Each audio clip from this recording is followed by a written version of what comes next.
4 सितंबर 1987 राजस्थान के एक छोटे से गांव देवराला की सुबह में उस दिन एक अजीब सी खामोशी थी। उस दिन ना तो खेतों में हल चला और ना ही किसी घर के चूल्हे जले। गांव के सैकड़ों लोग होठों पर चुप्पी लिए शमशान घाट की ओर बढ़ रहे थे, जहां 2 लोगों का अंतिम संस्कार होना था। एक आदमी था जिसकी मौत किसी बीमारी से हुई थी और दूसरी उसकी 18 साल की पत्नी रूप कंवर थी, जिसे उसके पति के साथ जिंदा जलाया जाने वाला था।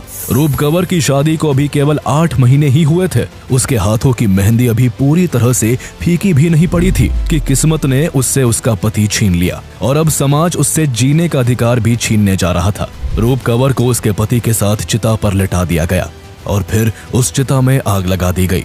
जैसे जैसे आग की लपटें उठने लगी, वैसे वैसे रूप कंवर की चीखें चारों दिशाओं में गूंजने लगी। ऐसा लग रहा था जैसे वो उन हजारों लोगों से अपनी जिंदगी की भीख मांग रही हो, लेकिन वहां मौजूद किसी भी शख्स का दिल नहीं पिघला। किसी ने उसकी दर्द की पुकार नहीं सुनी। धीरे धीरे उसकी चीखें भी गुम हो गई और उसका शरीर जलकर खाक हो गया।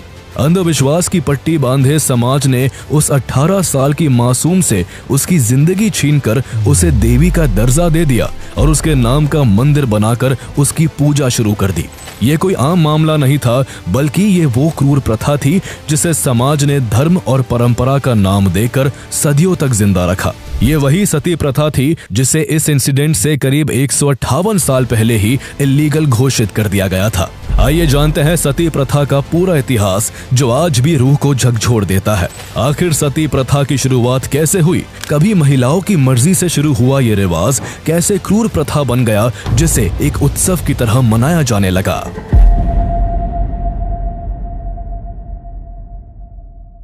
सती शब्द संस्कृत भाषा के अस्ति से आया है, जिसका मतलब पवित्र, सच्ची और आदर्श पत्नी होता है। हिंदू ग्रंथों के अनुसार सती भगवान शिव की पत्नी थी। माना जाता है कि एक बार सती के पिता राजा दक्ष ने एक बहुत बड़े यज्ञ का आयोजन किया था, जिसमें उन्होंने सभी देवी देवताओं को इनवाइट किया, लेकिन जानबूझकर अपने दामाद भगवान शिव को नहीं बुलाया, क्योंकि वो उन्हें बिल्कुल भी पसंद नहीं करते थे।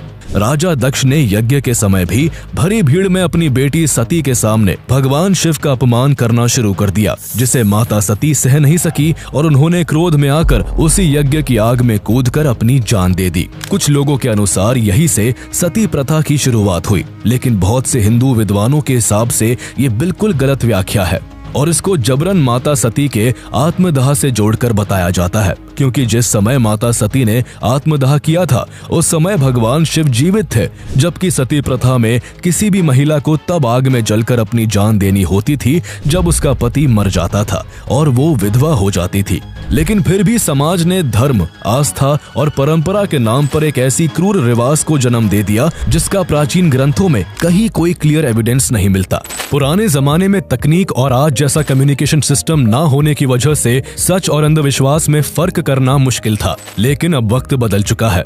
अब हम टेक्नोलॉजी के दौर में जी रहे हैं, जहां कोई भी ब्लाइंड बिलीव ज्यादा दिन नहीं टिक पाता। टेक्नोलॉजी के इस टाइम में हर काम को स्मार्ट तरीके से मैनेज करने के लिए सही टूल्स मौजूद है, बस जरूरत है उन्हें सही वक्त पर इस्तेमाल करने की। अब मान लीजिए आप एक डिजिटल एजेंसी चला रहे हैं, जहां एक साथ कई क्लाइंट्स के लिए कंटेंट, मार्केटिंग और कैंपेन्स मैनेज करने होते हैं। अब हर टास्क को ईमेल, व्हाट्सएप, स्प्रेडशीट या कॉल से ट्रैक करना एक टाइम कंज्यूमिंग और मेसी प्रोसेस बन जाता है। यही ओडू प्रोजेक्ट ऐप आपके लिए गेम चेंजर बन सकता है। ओडू में आप हर प्रोजेक्ट को कस्टम स्टेजेस में डिवाइड कर सकते हैं, जैसे planning, research, approval, shoot, edit, review. हर टास्क को प्रायोरिटी, डेडलाइन और डिस्क्रिप्शन के साथ असाइन किया जा सकता है। डिस्क्रिप्शन में आप टेबल्स, इमेजेस, चेकलिस्ट या वीडियोस तक ऐड कर सकते हैं। अगर प्रोजेक्ट बड़ा है तो उसे छोटे छोटे सब टास्क में तोड़कर मैनेज करना और भी आसान है।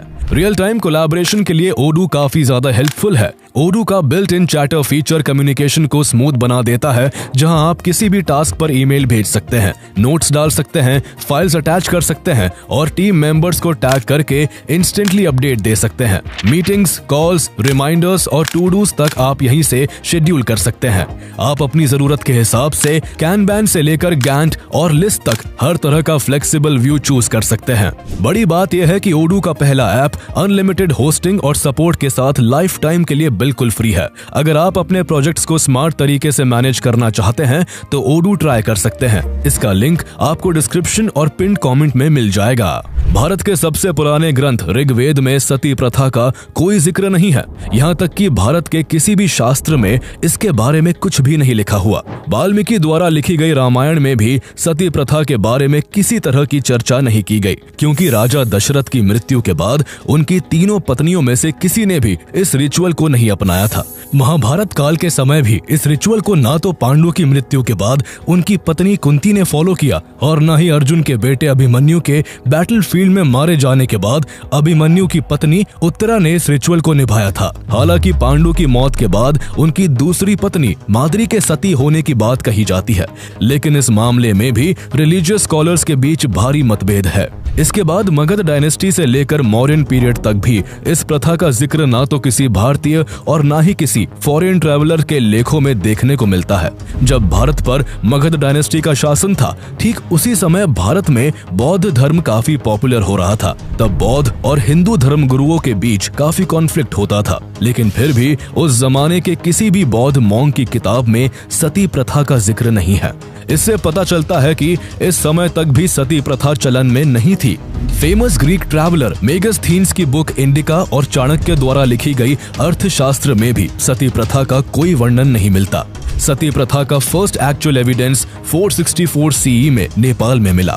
वहीं भारत में इसका पहला डॉक्यूमेंटेड एविडेंस 510 सीई में मध्य प्रदेश के ईरान इंस्क्रिप्शन में मिला। इस शिलालेख में लिखा था कि राजा भानुगुप्त के एक जागीरदार गोपराज की युद्ध में मृत्यु हो गई थी और उनकी पत्नी ने अपने पति के साथ एक ही चिता पर जलकर जान दे दी थी। इसके बाद भारत के अलग अलग हिस्सों से मिले इंस्क्रिप्शंस, बुक्स और अन्य शिलालेखों से इसके और भी प्रमाण मिलने लगे। छेदी डायनेस्टी के समय में लिखे गए जबलपुर शिलालेख में ये दर्ज है कि राजा गांगेय देव की मृत्यु के बाद उनकी 100 पत्नियों ने सती होकर जान दे दी थी।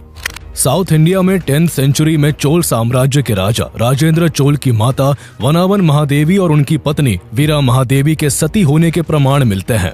फारसी लेखक अल बरूनी ने अपनी किताब उल हिंद में भारत का वर्णन करते हुए लिखा था कि उस समय भारत में सती प्रथा प्रचलित थी, लेकिन उस दौर में महिलाएं अपने मन से सती होती थी। उनके साथ परिवार या समाज द्वारा कोई भी जबरदस्ती नहीं की जाती थी। वही 14th सेंचुरी में भारत आए इब्न बतूता ने भी अपने अनुभव में बताया कि उन्होंने अपनी आंखों से 3 महिलाओं को सती होते देखा था। यानी साफ है कि सती प्रथा किसी भी धर्म ग्रंथ या परंपरा का हिस्सा नहीं थी और इसकी शुरुआत आज से करीब 1500 साल पहले हुई, जब कुछ महिलाएं अपनी मर्जी से अपनी पति की मृत्यु के बाद सती हो जाती थीं।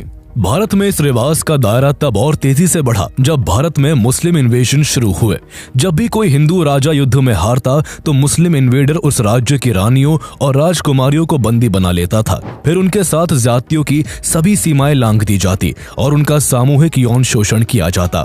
इसी भय और अपमान से बचने के लिए रानियां अपने आत्मसम्मान की रक्षा करते हुए आग में कूदकर जान देने लगी। इस एक्ट को जौहर कहा गया। इस समय जौहर की ज्यादातर घटनाएं राजस्थान के राजपूत राजाओं के यहाँ देखी गई। जब कोई युद्ध निर्णायक मोड़ पर पहुंचता और राज्य की हार तय हो जाती, तब राजमहल की रानियां और अन्य महिलाएं एक बड़े कक्ष में आग जलवाती और कीमती कपड़े और आभूषण पहनकर उस आग में कूद जाती थी ताकि दुश्मन उन्हें छू भी ना सके।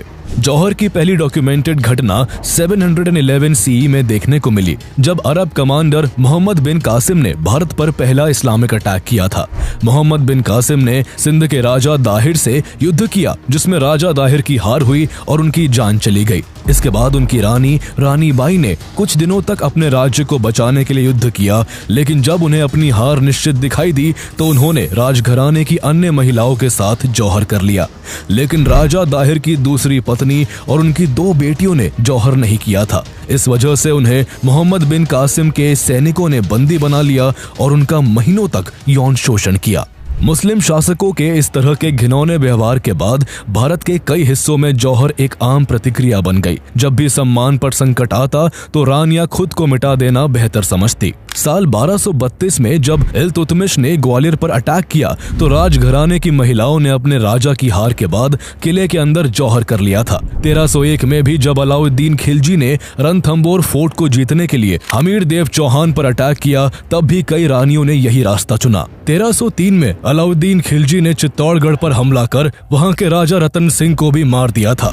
जैसे ही राजा रतन सिंह की पत्नी रानी पद्मिनी को उनकी मौत की खबर लगी, वो अन्य महिलाओं के साथ मिलकर जौहर कर आग की लपटों में समा गई ताकि खिलजी उनकी इज्जत पर हाथ न डाल सके। हालांकि जौहर की घटनाएं केवल नॉर्थ इंडिया तक ही सीमित नहीं थी, बल्कि साउथ इंडिया में भी इस तरह की घटनाएं सामने आई। कर्नाटका के कंपीली किंगडम पर मोहम्मद बिन तुगलक के अटैक के बाद वहां की महिलाओं ने सामूहिक रूप से जौहर किया था। मुगल शासन के दौरान भी जब कोई राजपूत राजा मुगलों के हाथों पराजित होता, मुगल सैनिकों के राजमहल पहुंचने से पहले ही वहां की रानियां जौहर कर लेती थी। शुरुआत में जौहर और सती प्रथा केवल रानियों और उच्च वर्ग की महिलाओं तक सीमित थी, लेकिन समय के साथ इसे धर्म और सम्मान से जोड़ दिया गया। धीरे धीरे ये सोच आम हो गई कि विधवा महिला अगर सती नहीं हुई तो उसका जीवन अपवित्र माना जाएगा। जो महिलाएं पति की मृत्यु के बाद सती होती, उन्हें देवी का दर्जा दे दिया जाता और उनके मंदिर तक बनाए जाते। लेकिन जो महिलाएं ये रिवाज नहीं निभाती थी, उन्हें अपशगुनी, कुलक्षणी या डायन जैसे शब्दों से बुलाया जाने लगा। कुछ लोग तो उनका चेहरा देखना तक अपशगुन मानते। इसके बाद ये प्रथा समाज के दूसरे वर्गों में तेजी से फैलती चली गई। जहां पहले महिलाएं अपनी पति की मौत के बाद खुद से सती होती थी, वही बीतते समय के साथ समाज में ये कुछ इस तरीके से रच बस गया कि पतियों की मौत के बाद उनकी चिताओं पर उनकी पत्नियों को जबरदस्ती जलाया जाने लगा। इस तरह सती प्रथा को समाज में धर्म और स्त्री के कर्तव्य से जोड़ दिया गया, जिससे महिलाओं के जीवन का आधार और अंत केवल उसके पति से जुड़ चुका था। इस हिसाब से एक महिला को अपने पति का न केवल जीते जी बल्कि पति के मरने के बाद भी उसके साथ चिता में जलकर उसका साथ निभाना होता था। कई सदियों तक ये क्रूर प्रथा यूं ही लगातार चलती रही और समाज की परंपराओं का हिस्सा बन गई। इस प्रथा की गहराई का अंदाजा इस बात से लगाया जा सकता है कि रानी अहिल्याबाई होलकर, जिन्होंने अपनी पति की मृत्यु के बाद सती प्रथा को न अपनाकर अकेले ही अपने पति के पूरे साम्राज्य को संभाला था, वो भी अपनी बेटी मुक्ताबाई होलकर को सती होने से नहीं रोक पाई थी। इतना ही नहीं, 1839 में सिख सम्राट महाराजा रणजीत सिंह की मृत्यु के बाद उनकी 4 पत्नियों के भी सती होने का प्रमाण है। उस समय बंगाल जैसे क्षेत्रों में विधवाओं को अपने पति की संपत्ति में अधिकार मिलने लगा था। ऐसे में जब भी किसी आदमी की मौत होती तो उसके भाई उसकी प्रॉपर्टी को हड़पने के लिए उसकी विधवा पत्नी को जबरदस्ती सती होने पर मजबूर कर देते थे। अगर कोई महिला इस रिवाज को मानने से इनकार करती तो समाज उसे तिरस्कार की नजर से देखता और उसका जीवन नरक से भी बदतर बना दिया जाता। ऐसे में न जाने कितनी महिलाएं जिन्हें जीना था वो भी समाज की जबरदस्ती के आगे झुककर अपनी जिंदगी चिता के हवाले कर देती थीं। 19वीं सदी के आते आते खासकर बंगाल में सती प्रथा की घटनाएं तेजी से बढ़ने लगी। इसका कारण था एक्सेप्टेंस, यानी समाज ने इस क्रूर रिवाज को इतनी सहजता से स्वीकार कर लिया था कि महिलाएं इसे अपना धर्म मानने लगी थीं। हालांकि ऐसा नहीं था कि सती प्रथा के खिलाफ आवाजें नहीं उठी।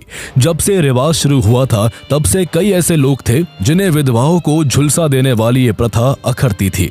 इस प्रथा के कारण किसी को अपनी माँ तो किसी को अपनी भाभी या किसी को अपनी बेटी को बिना कारण के खोना पड़ा था। इस प्रथा को रोकने का सबसे पहला प्रयास तुगलक डायनेस्टी के बादशाह मोहम्मद बिन तुगलक ने किया था। उसने अपने शासन काल में सती प्रथा को बैन करते हुए अपने अधिकारियों को आदेश दिया था कि जो भी इस प्रथा में शामिल हो उसे कड़ी सजा दी जाए। इसके बाद मुगल बादशाह अकबर और जहांगीर ने भी इस रिवाज को रोकने की कोशिश की, लेकिन उनकी कोशिशें बड़े स्तर पर असरदार साबित नहीं हो सकी।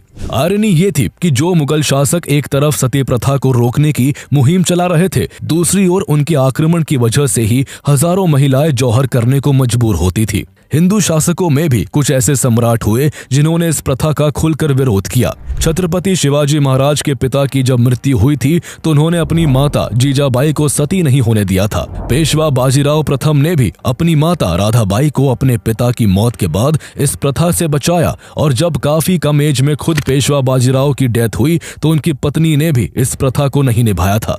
इसी तरह सिखों के तीसरे गुरु श्री गुरु अमरदास जी ने भी इस प्रथा का विरोध किया और इसे रोकने का प्रयास किया। इसके बाद जब भारत में यूरोपियन ट्रेडर्स का आगमन हुआ तो यहाँ की सत्ता उनके हाथों में चली गई। तब भी कुछ फॉरेन एडमिनिस्ट्रेटर्स ने इस प्रथा को रोकने के कदम उठाए। 1510 में पुर्तगाली गवर्नर अफोंसो डे अल्बुकर्की ने गोवा में सती प्रथा को बैन कर दिया था। डच और फ्रेंच ने भी भारत में अपने अपने कंट्रोल्ड एरियाज में सती प्रथा को रोकने के प्रयास किए थे। इसके बाद भारत पर जब अंग्रेजों का कंट्रोल हुआ तो उन्होंने साल 1798 में कलकत्ता के एक छोटे से इलाके में सती प्रथा पर रोक लगा दी थी। हालांकि ब्रिटिशर्स बड़े पैमाने पर इसको लेकर कोई एक्शन नहीं लेना चाहते थे, क्योंकि समाज में ऐसे लोगों की संख्या काफी ज्यादा थी जो इस प्रथा को पवित्र मानते थे। ऐसे में अंग्रेजों को डर था कि इस प्रथा से छेड़छाड़ करने पर लोग अपनी परंपराओं और संस्कृतियों का हवाला देकर विद्रोह करने पर उतारू ना हो जाए। लेकिन अंग्रेजों की नींद तब खुली जब बैप्टिस्ट मिशनरी के एक वॉलंटियर विलियम कैरी ने अपनी आंखों के सामने एक विधवा महिला को जिंदा उसके पति की चिता पर जलते हुए देखा।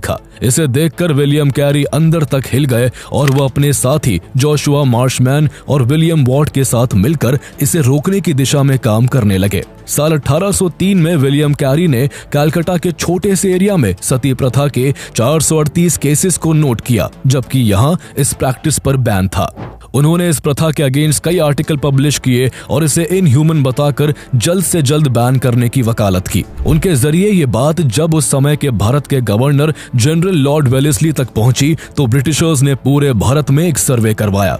इस सर्वे में पता चला कि 1815 से 1824 के बीच 10 सालों में भारत में 6000 महिलाएं सती हुई थी। हालांकि इस आंकड़े पर विरोध भी हुआ और कई इंडियंस ने दावा किया कि इस आंकड़े को जानबूझकर बड़ा चढ़ाकर दिखाया गया है, क्योंकि ये सर्वे ब्रिटिश ऑफिसर्स ने नहीं बल्कि क्रिश्चियन मिशनरीज ने किया था। दरअसल उस दौर में मिशनरीज हिंदू धर्म से जुड़ी कुछ अंधविश्वास की बातों का हवाला देकर हिंदुओं का धर्म परिवर्तन करके उन्हें ईसाई बनाने में जुटे थे। सती प्रथा को कानूनी रूप से रोकने में तब तक कोई बड़ा कदम नहीं उठाया गया जब तक इंडियन रिफॉर्मर एंड राइटर राजा राम मोहन राय ने आगे आकर सती प्रथा के खिलाफ एक बड़ा मिशन नहीं शुरू किया। राजा राम मोहन राय साल 1814 तक ईस्ट इंडिया कंपनी में नौकरी किया करते थे, लेकिन इस बीच उनके घर में कुछ ऐसा हुआ था कि उन्होंने अपनी नौकरी छोड़कर समाज में फैली कुछ गलत प्रथाओं को खत्म करने की कसम खा ली, जिनमें से सती प्रथा भी एक थी। साल 1811 में जब राजा राम मोहन राय के भाई जगमोहन राय की मौत हुई तो उनके घर वालों ने सती प्रथा के नाम पर उनकी भाभी को उनके भाई की चिता के साथ ही जिंदा जला दिया था। ये देख राजा राम मोहन राय हैरान रह गए। जब ये बात राजा राम मोहन राय को पता लगी तो वो पूरी तरह हिल गए। इस घटना से वो काफी आहत हुए और उन्हें लगने लगा कि अगर अब भी कुछ नहीं किया गया तो निर्दोष औरतें यूं ही परंपरा के नाम पर जिंदा जलाई जाती रहेंगी। इसके बाद उन्होंने ठान लिया कि जैसा उनकी भाभी के साथ हुआ है वैसा अब वो किसी और महिला के साथ नहीं होने देंगे। चूंकि लोग सती प्रथा को धर्म से जोड़कर देखते थे, इसलिए उन्होंने सबसे पहले पौराणिक ग्रंथों को पढ़ना शुरू किया। कई ग्रंथों और शास्त्रों को गहराई से पढ़ने के बाद भी उन्हें सती प्रथा का समर्थन तो क्या, उसका उनमें कोई जिक्र तक नहीं मिला। उनके लिए अब ये बिल्कुल साफ हो गया था कि सती प्रथा कोई धार्मिक परंपरा नहीं बल्कि समाज की छोटी मानसिकता की उपज है। इसके बाद उन्होंने सती प्रथा के खिलाफ एक बड़ा अभियान शुरू किया। वो बड़े लेवल पर लोगों के बीच जागरूकता फैलाने लगे। उन्होंने हिंदी, बंगाली और इंग्लिश में सती प्रथा जैसी गलत परंपराओं के खिलाफ किताबें और पैम्फलेट्स लिखे, जिन्हें समाज में मुफ्त में बांटा गया। उन्हें जब भी पता चलता कि किसी जगह किसी औरत को सती किया जा रहा है तो वो खुद वहां जाकर सभी को समझाते और ऐसा न करने के लिए मनाते। इसके अलावा राजा राम मोहन राय ने समाज के सुधार के लिए आत्मीय सभा नाम से एक मंच की स्थापना की। यहाँ लोग सामाजिक मुद्दों पर चर्चा करते, तर्क वितर्क करते और बदलाव की दिशा में सोचने को प्रेरित होते। लेकिन जब कोई किसी डीपली रूटेड प्रथा को चुनौती देता है तो समाज का एक वर्ग उसको अपना दुश्मन मान लेता है। ऐसा ही राजा राम मोहन राय के साथ भी हुआ। बहुत सारे कट्टरपंथी उनके खिलाफ हो गए और उन्हें सती प्रथा के खिलाफ बोलने की वजह से जान से मारने की धमकियां देने लगे। लेकिन इसके बावजूद राजा राम मोहन राय पीछे नहीं हटे। उन्होंने अपनी जान की परवाह किए बिना इस कुप्रथा के खिलाफ बोलना जारी रखा और समाज के लोगों को इसे बंद करने के लिए प्रेरित करते रहे। अपने मिशन को और मजबूती देने के लिए साल 1823 में उन्होंने विलियम कैरी के साथ मिलकर काम करना शुरू किया, जो पहले से ही इस कुप्रथा के खिलाफ एक्टिव थे। एक तरफ जहां बंगाल में राजा राम मोहन राय इस आंदोलन की कमान संभाल रहे थे, तो दूसरी तरफ गुजरात में स्वामी सहजानंद भी सती प्रथा को वैदिक संस्कृति के खिलाफ बताकर इसके विरोध में खुलकर बोल रहे थे।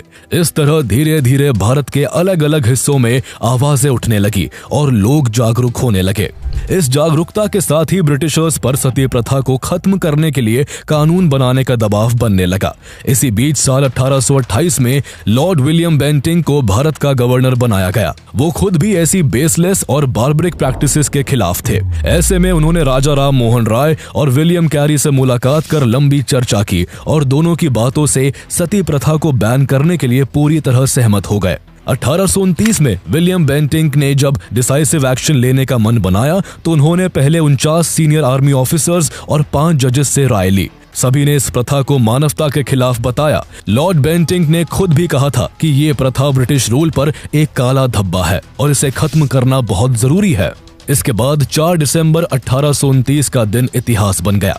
इस दिन लॉर्ड विलियम बेंटिंक ने रेगुलेशन 17 जारी किया, जिसके तहत सती प्रथा को इलीगल घोषित कर दिया गया, जिसके बाद इस प्रथा को करना या करवाना क्राइम बन गया। हालांकि रेगुलेशन 17 आते ही देश भर में भारी विवाद खड़ा हो गया। राजा राम मोहन राय और दूसरे सोशल रिफॉर्मर्स के समर्थन में लाखों लोग खड़े हुए, लेकिन वही दूसरी ओर कुछ लोग ऐसे भी थे जिन्होंने इसे धर्म पर हमला माना और इस बैन के खिलाफ कई पिटीशंस दायर की।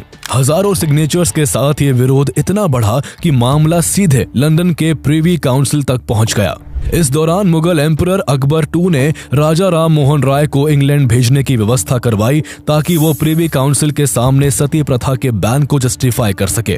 प्रिवी काउंसिल में भी राजा राम मोहन राय की दलीलों को सही माना गया, जिसके चलते 1832 में प्रिवी काउंसिल ने सती प्रथा पर लगे बैन के फैसले को बरकरार रखा। इस तरह भारत में सती प्रथा लीगली बैन हो गई और इसकी प्रैक्टिस करना कानूनन जुर्म बन गया। सती प्रथा पर रोक लगने के बाद ईश्वर चंद्र विद्यासागर जैसे महान विचारकों के नेतृत्व में विधवाओं के पुनर्विवाह को लेकर भी आंदोलन चलाया गया, जिस वजह से हिंदू विडो रीमैरिज एक्ट 1856 लागू हो सका। अब महिलाएं विधवा होने के बाद दूसरी शादी करके अपना जीवन जी सकती थी।